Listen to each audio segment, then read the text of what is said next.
Good morning, everybody.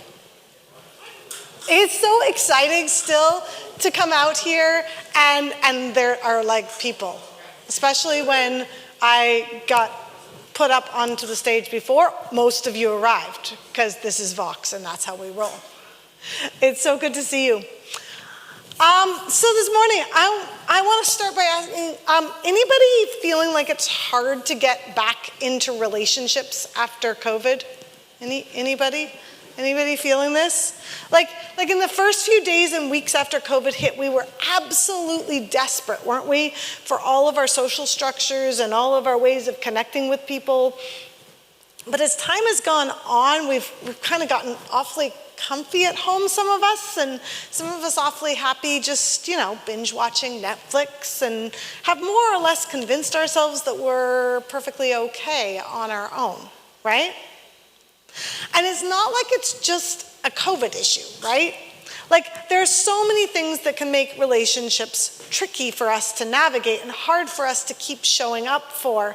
Like we move, or we get married, or we start a new job, or we have kids, or somebody says the wrong thing, or we get busy, or someone starts to struggle maybe with mental health issues, or someone reveals something about themselves that we don't know how to handle, or maybe something happens to a relationship between two people that we were both friends with, and now we don't know, like, do we go with that person and do we go with that person, or are we allowed to talk to either of them?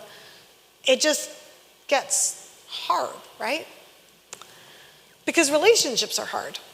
And I feel this the same as the next person. We had Tim and Rhonda over for breakfast a few weeks back, and Tim mentioned a show called Restoration House that he had been watching, and I found it on Amazon Prime, and I basically binge watched it for the week straight once I handed in my last paper, because I was tired and I was worn out and I had written so many words, and like I think over 100,000 of them in just 5 weeks. It was ridiculous. And it just felt like too much to reach out to a friend or make plans for a coffee date or whatever. And maybe you're better about the Netflix binge watching than I am, but perhaps for you it's about how much is on your plate at work, or it's about the fact that at home you can keep your jammies on, or it's that you're more of an introvert, or it's because you've been burnt way too many times.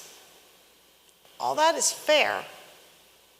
But sometimes things pause in life long enough that you realize that there is a person or a relationship that you miss. Like maybe you're sitting having a drink at the end of the day and you remember someone who really mattered to you.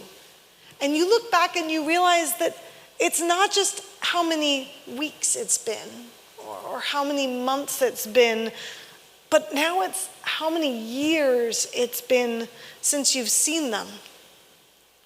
And it can be hard to know where to start. I know, because I faced that recently. The friend I hadn't seen in about 5 years, and I realized it had been 5 years, and I thought, this has gone on too long. Well, what do I do?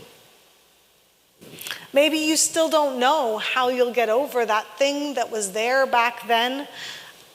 Maybe that thing that made you drift apart, or suddenly dropped a bombshell on you, or left you feeling like you had to cut and run.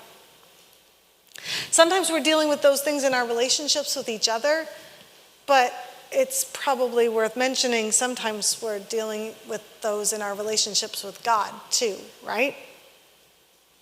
And this isn't a new problem either. We've been looking at the Old Testament this summer, and this idea of broken relationships is actually pretty common in the pages of the Bible. And one of the worst offenders for this is King David. So, the story of King David starts in 1 Samuel, before David becomes king.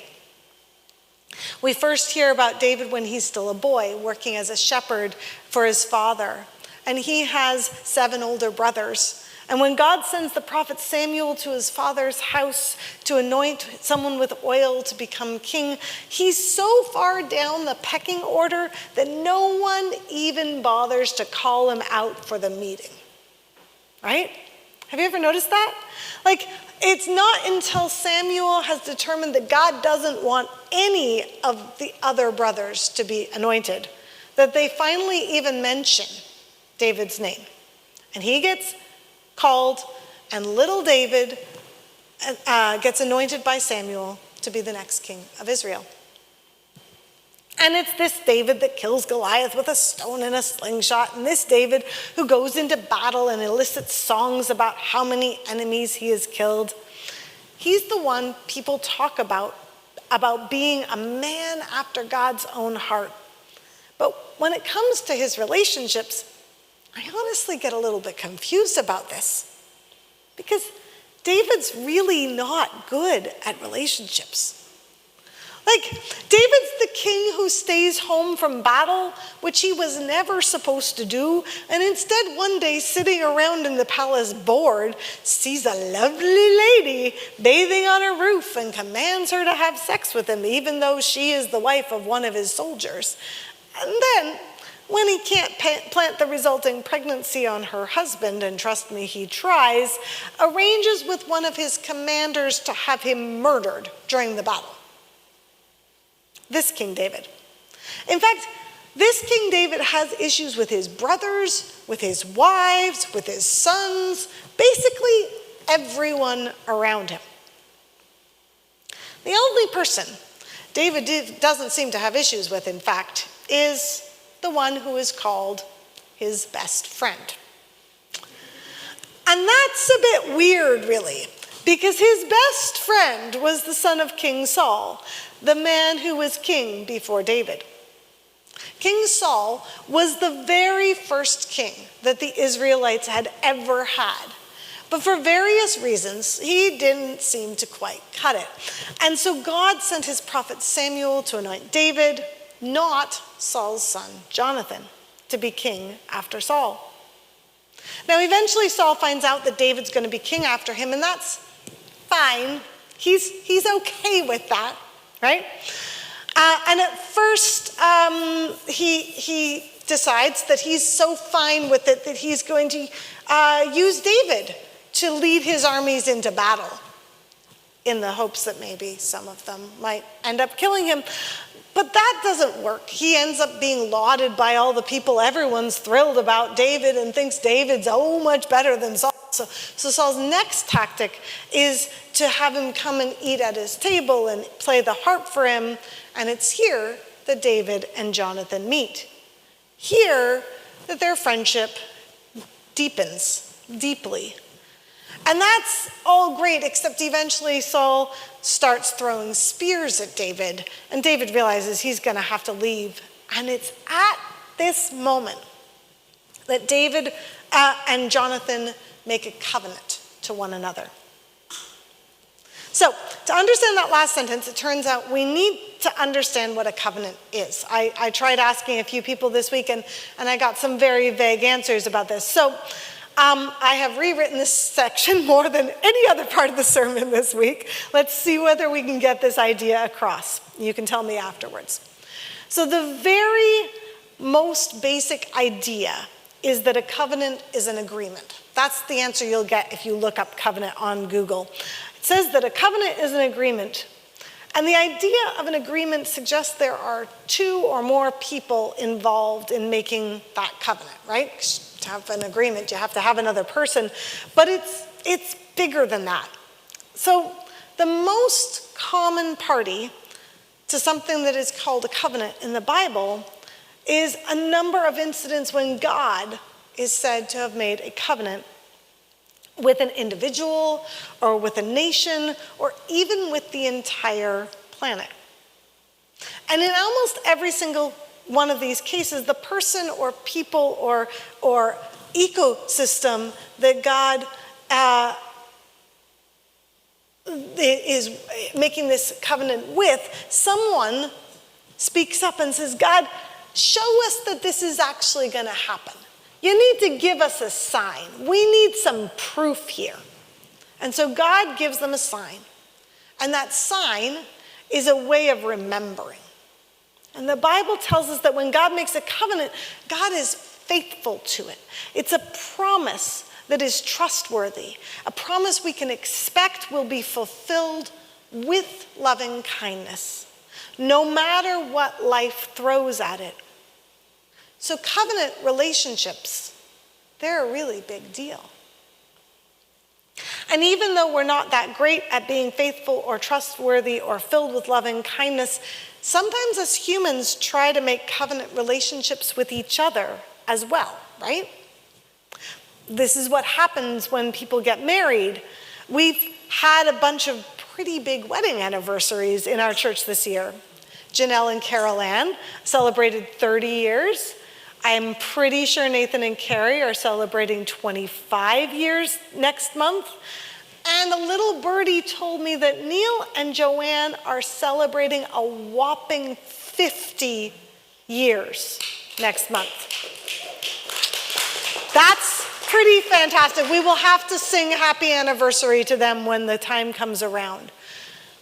And most of us will know, and the one couple sitting here who is getting married in a couple weeks needs to remember that marriage is not easy. Anybody want to disagree with me? Anyone in the room who's been married want to tell me that marriage is easy? No takers? No takers? I am not Nathan, so I do not watch the live stream while I'm preaching. So if you guys are having a different conversation, that's between you. But I don't know anyone who actually thinks marriage is easy. As I said, not easy. Those of us who've been married for a long time can think of lots of things that have happened over the years that made our particular marriage stories difficult or challenging or even inconceivable. And we're human, so of course we don't always manage to follow through, but I think that makes it that much more incredible when the covenant we make with each other allows us to show up to the table and do the work to get through the hardest things in life, don't you? Or for those of us who have kids, we could think about our relationship with those kids. I worked as a doula for about 10 years, and it was not uncommon to see a parent hold their child in front of them for the very first time and make these very quiet statements to their child that are basically a covenant or promise. They say something like, I have no idea how I'm going to do this, but I'm going to be here for you no matter what happens. And I'm going to do everything I can to look after you and make sure you have everything you need. Right? And then life happens. And they take that tiny, cute, crinkly, couldn't do anything wrong 3-minute-old baby home from the hospital. And it screams all night long for weeks or months or years. That was in the sermon. I wrote that down. And yet somehow, we don't throttle them. Somehow, we don't throttle them and throw them packing. Somehow that promise, that covenant sticks, even when they decide to get a frickin' puppy. Or when they decide that they're teenagers and they're going to refuse to clean their room. Or they're going to refuse to take a shower. Or they're going to refuse to get out of the shower. Or they're going to refuse to come home at a reasonable time. Or they're going to refuse to ever leave the house.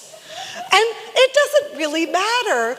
Whatever it is this particular teenager happens to do or not do or announce or not announce about themselves that drives you up the wall, yet somehow, most of us keep feeding them, keep making sure they have clothes, keep learning whatever it is they need us to learn for them.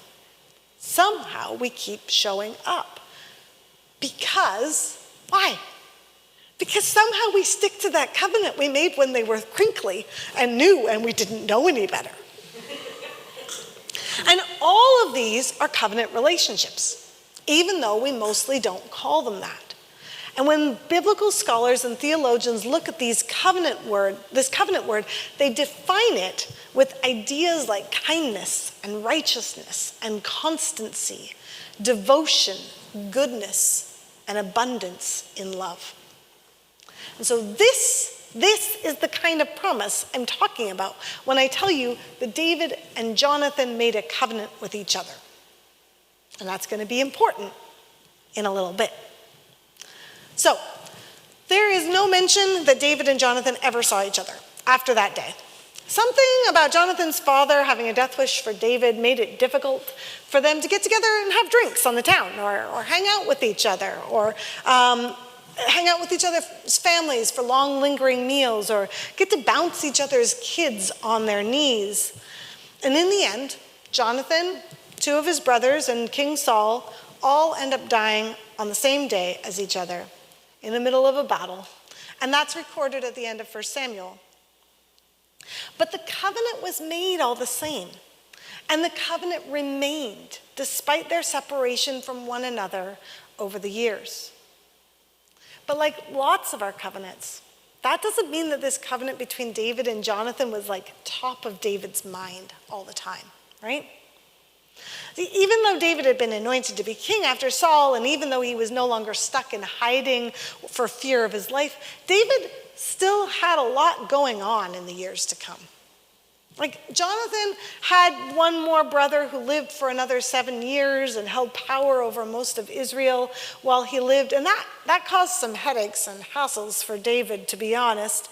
And even after that, David found himself consolidating his power and fighting off other tribes and widening his borders and generally establishing himself as king. But eventually, maybe 15, 20 years down the road, eventually things are calm enough that David has time to sit around and reminisce.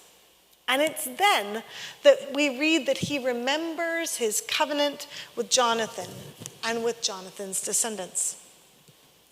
And so in 2 Samuel 9, we read that David goes looking for someone in Saul's family who he can show kindness to. Now, if we're reading along, this kindness word couldn't trip us up a bit, because today kind can seem like a bit of a, sort of a weak idea, right?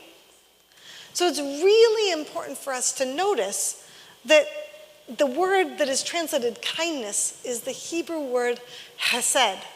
And I am not saying that right. I have been very strongly told off for it, but I can't say it any better. This Hebrew word hesed. And like a lot of the words in the Bible, even though kindness is not an inaccurate translation, it's not the most accurate. The most accurate translation would be covenantal faithfulness. And so now we're back to this covenant idea again, right?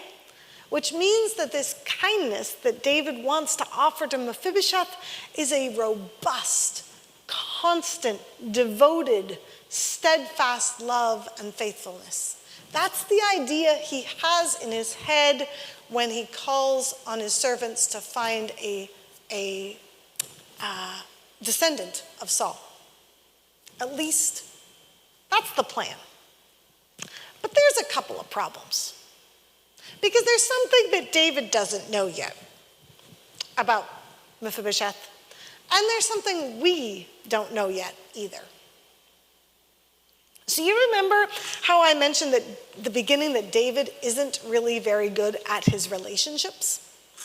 It turns out one of the issues that he takes is that he takes things really personally, and he holds a grudge for sometimes quite considerable lengths of time. For example, in 2 Samuel 5, 6-7, we read that the king David and his men marched to Jerusalem against the Jebusites, the inhabitants of the land, who said to David, "You will not come in here. Even the blind and the lame will turn you back," thinking, "David cannot come in here." Nevertheless, David took the stronghold of Zion, which is now the city of David. So it would seem that the Jebusites used blind and lame men, probably soldiers who had previously been injured in battle, to taunt and insult him, or perhaps even, as one scholar writes, as a moral barrier against David and his troops. Although it didn't seem to be enough to win the fight in this case.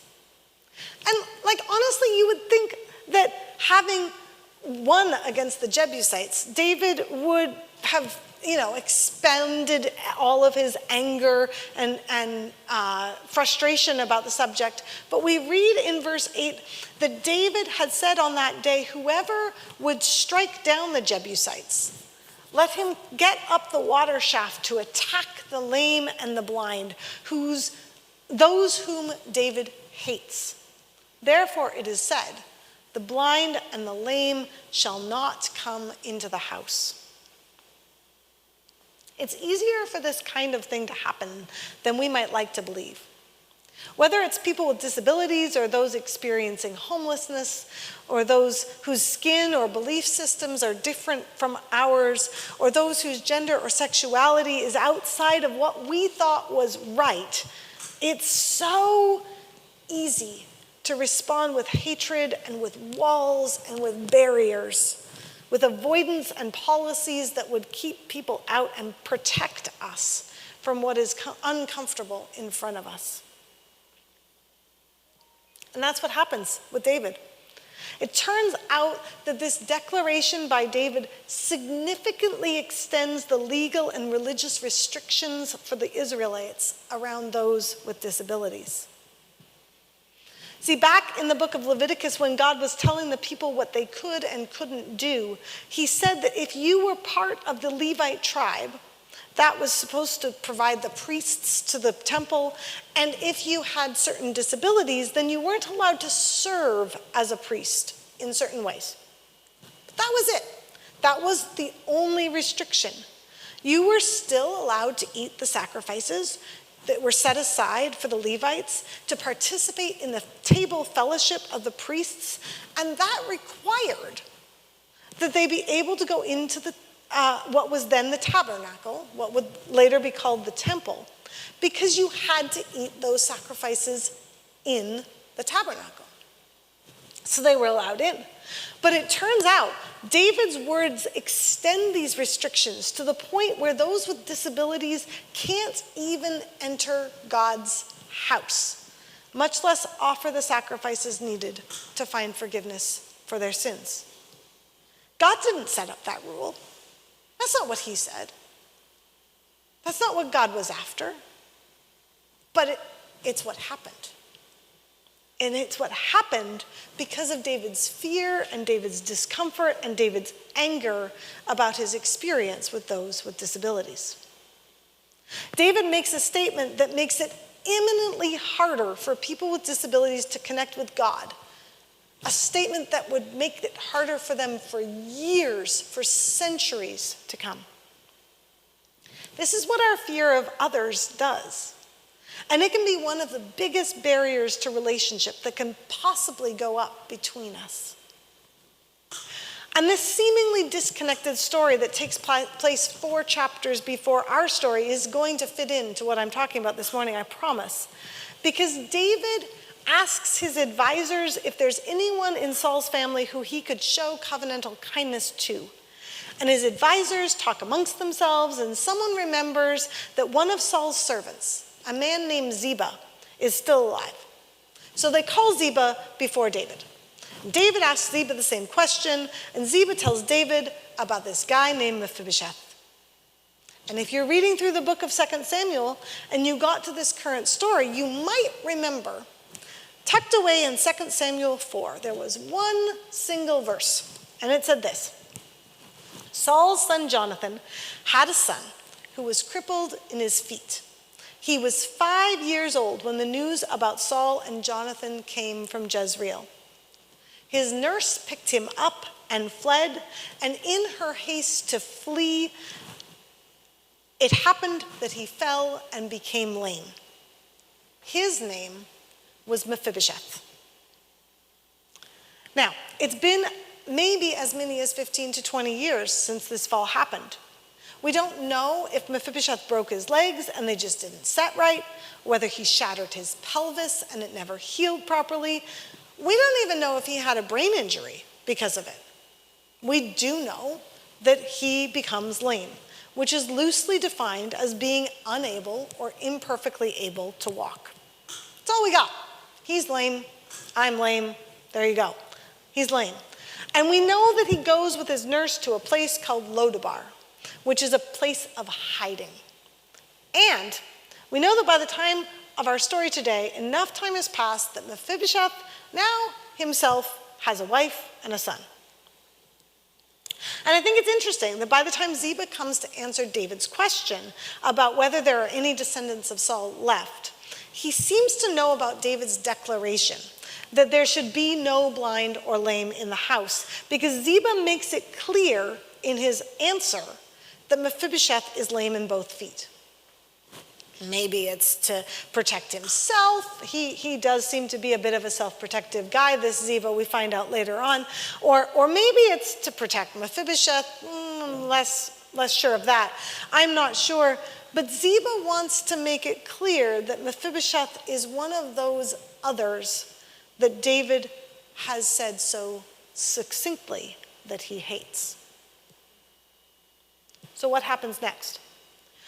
Well, given what we've learned, the most logical thing to expect is that David would throw a fit and send Ziba flying. It would not be the only time that happened. At best, we might hope that David would command his servants to send Mephibosheth some money or give him back a portion of land and be done with him.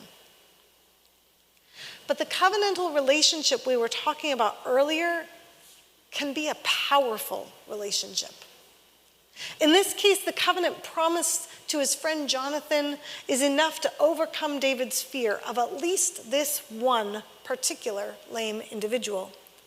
And Mephibosheth is sent for and brought to David. And it says in 2 Samuel 9, starting at verse 6, Mephibosheth, son of Jonathan, son of Saul, came to David and fell on his face and did obeisance. David said, Mephibosheth. He answered, I am your servant. I don't think he was too convinced at this point. David said to him, do not be afraid, for I will show you kindness. Remember, this is that covenantal kindness we were talking about earlier. I will show you kindness for the sake of your father Jonathan, and I will restore to you all the land of your grandfather Saul, and you yourself shall always eat at my table. In the face of the restrictions he set out just a few chapters earlier that would prevent the lame and the blind from even coming near to God in God's temple or David in his house, David's covenant relationship allows him to overcome his fear and respond with provision to Mephibosheth and his family. And what's really surprising is just how much this covenant relationship allows for David to offer. He could have simply restored Mephibosheth's lands or restored his lands and given him the manpower to tend his herds. He does all of this, but he also ensures that along with that, Mephibosheth gets a seat at the table. And this goes beyond just providing for Mephibosheth's needs. See, in the ancient world, when you extended hospitality to someone, then you simultaneously offered them protection. And interestingly enough, you didn't just offer them protection from you personally. Instead, when a household in a community offered protection to someone, then the entire community had to protect the person as well. So by inviting Mephibosheth to eat at David's table, David is offering protection to Mephibosheth from himself, but also from all of Israel. Up to this point, as the grandson of Saul, there were many zealous men of King David who would have been thrilled to prove themselves loyal by killing Mephibosheth, as is seen in the deaths of some of Saul's other descendants. But with this invitation, Mephibosheth can come out of hiding in the wilderness for the first time in his life. With this invitation, his life is legitimized and protected. But he gets more than that. As someone with a seat at David's table, Mephibosheth is eating with the king's sons. The king's table in David's day was far more than a place of provision and protection. It was also a place of purpose. It was simultaneously table and cabinet room of the federal government rolled into one. Here, the issues of the day were discussed, the opinions of his sons were considered, and here, like one of the king's sons, now sits Mephibosheth. So the relationship David had with Jonathan was enough to get him over his fear of someone he was scared of, which is really powerful. But the decision to eat with each other becomes in itself a new covenantal act. And so it's not just a one-way covenant anymore from David to Mephibosheth. See, once they start eating together, what was a one-off covenant made at a single specific time in history becomes a new covenant that is now formed and reformed, reinforced and built up time and again over a meal. See, meals have this enormous amount of possibility, in fact, when it comes to the ways in which they help us build covenant. In the Middle East, even today, when you eat with another person, you make and remake a covenant of faithfulness with them. You bind yourself with that other person, and there are all sorts of social rules that dictate what you can and can't do to harm another person once you've eaten with them. And in fact, what you must do to be faithful to them when you've eaten with one another. So when David starts eating with Mephibosheth, it creates a new mutual covenant between David and Mephibosheth. And that has ramifications for both of them later on in 2 Samuel. But it's not just David and Mephibosheth who benefit from a covenant relationship. Jesus seems to think it matters as well. In fact, on the night when he was crucified, on the night before he was crucified, when Jesus wants to make a new covenant with humanity, what does he say? He says, "This cup is the new covenant." Jesus institutes a new covenant not with a hockey game or a policy document or a war or a musical, but with a meal. And then Jesus tells those who follow him to use this meal to remember him by. The thing is, the people who follow Jesus are often really different from one another, aren't they? Now, this isn't suddenly a new thing in our day and age. It was true around that very first table when Jesus passed around the bread and the wine that very first time. Seated around that table were people from every political party, religious sect, social class, even gender. Because although we have lots of paintings of Jesus and his disciples, we know that there were women who also followed Jesus around. They funded his ministry. They likely cooked for him and his disciples. They washed clothes for Jesus and his disciples. But they also sat around the table with him and listened to his teaching. So this table, this meal, this new covenant was more than just a covenant between each of them individually and God. Since the very earliest days of the church, we have known that it was also a communal covenant between all of these very different individuals that was meant to help form them collectively into the body of Christ. Now, I know this is going to surprise you, but it turns out it can be really uncomfortable trying to eat a meal together with people who are wildly different from you. Shock, I know. We talk about the church in Acts and how they ate together and held everything they owned in common, and it sounds fantastic and a fantasy all at once. But within a few years, normalcy has broken out again, and Paul is talking to the believers in Corinth about the way they're taking communion, and there are some problems. because this remembering, this pulling us back together, this refocusing us back on our covenant with God and with each other, it can't happen if we don't eat with each other. And in the case of the church in Corinth, that's not really what was happening. You see, it would seem that the rich folks had their own table in the central atrium of the house where they were eating their fancy meals and having their fancy dinner parties. And meanwhile, the poor folks, the disabled, the widows, the elderly, the slaves, the others that made them feel uncomfortable had the leftovers and the crumbs in a side hallway of the house. And Paul gets really upset about this. He says this behavior is unworthy of what the followers of Jesus are supposed to be remembering when they take communion. Paul gets that there are all sorts of power structures and divisions in the society of their time, all sorts of layers of difference that would easily separate groups of people from one another. But he says if there is one place that should be different, it should be at the communion table.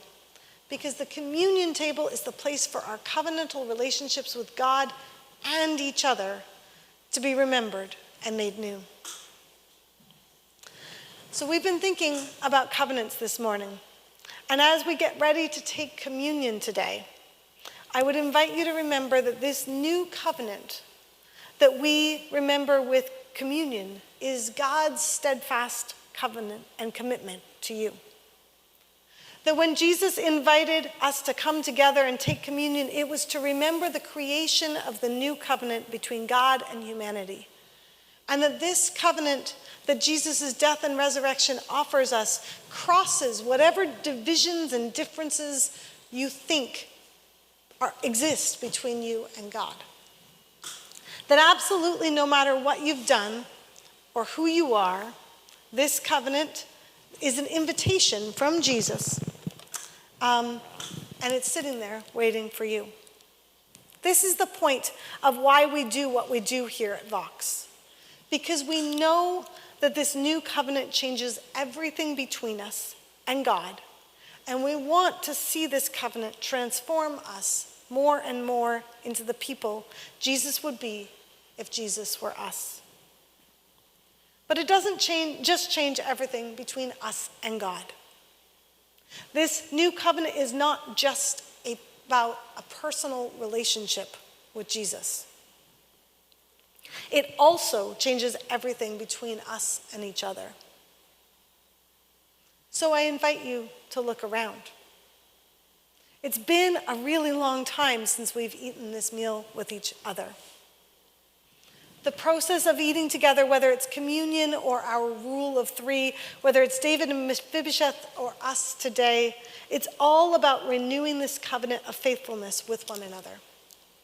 Now, these are the new COVID communion things. And if you don't have one, they were put out on most of the chairs, but there are some extra ones right up at the front that you can grab if you need be.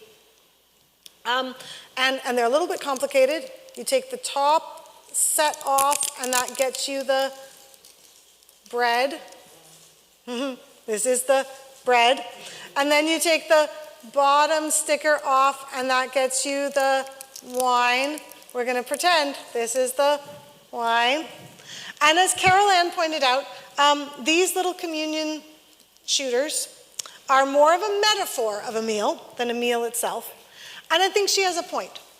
But still, I invite you to look around and as you take communion and remember that as members of the new covenant, we have a covenant with each other as well as with Jesus. As the body of Christ, we are covenanted to one another as well as to Christ. And those covenants are meant to help us get through all of the various ways in which we are different from one another. This is why we have our rule of three. It's to practice and live into this covenant in bigger ways than just a metaphor meal. So now that we're in step 3, I can encourage you as well to reach out and start having meals together with one another again. And not just with the people who are in this room. I encourage you to look out for who is missing from this table, who might be having an extra hard time getting back into the swing of relationships, and find a way to have a meal with them as well. I want to invite you and encourage you to do the work of remembering and reforming those covenants of faithfulness with one another, over beer and pizza on the front porch, coffee and donuts at an outside patio, backyard barbecues, and picnics by the beach. I want to encourage you to come out to this picnic we're going to have on August the 8th. Because this communion meal is more than just a bite of bread and a sip of juice. I'm going to invite the worship team to come on up. They're going to play for us. And I'm going to encourage you to join us as we do this. Paul tells us that on the night that he was betrayed, he took the bread, he broke it and gave it to his disciples, saying, "Take, eat. This is the body of Christ broken for you. Do this in remembrance of me." And a little while later, after supper, he took the cup of wine and he gave thanks and said, "This is the cup of the new covenant, which is shed for you and for many for the forgiveness of sins. Whenever you drink it, remember me." Let's pray. Covenant God of faithful, committed love, from where we sit, it can so often feel like there is an enormous chasm of difference between us and you and between us and each other. We look at it sometimes and it can just feel too big to cross. But as we come back together today, 17 months after we last took communion together, I pray that we would be reminded of your promise to us in your death and your resurrection. I pray that we would remember that your love extends to us, whoever we are. May we taste and see that you are good. And I pray that we would remember that your love extends through us to each other, even as you remind us to reach out and eat together again. In Jesus' name, amen.